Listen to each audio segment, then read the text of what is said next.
বুরুঙ্গামারীতে কোটা ব্যবস্থা সংস্কারের দাবিতে বিক্ষোভ মিছিল ও প্রতিবাদ সমাবেশ অনুষ্ঠিত।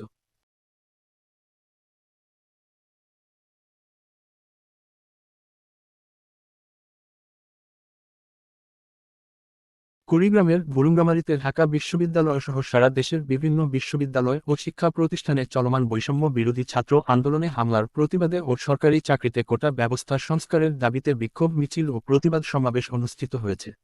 বৈষম্য বিরোধী ছাত্র আন্দোলন বুরুঙ্গামারী উপজেলা শাখা এই কর্মসূচি পালন করে। মঙ্গলবার বিকেল ৫টায় থানা রোড থেকে একটি বিক্ষোভ মিছিল বের হয়ে উপজেলার প্রধান প্রধান সড়ক ঘুরে জামতলা মোড়ে এসে প্রতিবাদ সমাবেশের মাধ্যমে তা শেষ। সমাবেশে বক্তারা পরিকল্পিতভাবে সারা দেশে আন্দোলনকারী ছাত্রদের ওপর হামলা চালানো, সরকারি চাকরিতে কোটা ব্যবস্থা সংস্কারের দাবিতে আন্দোলনরত শিক্ষার্থীদের ওপর নারকীয় হামলা, নির্যাতন ও হত্যার ঘটনায় তীব্র নিন্দা জানান।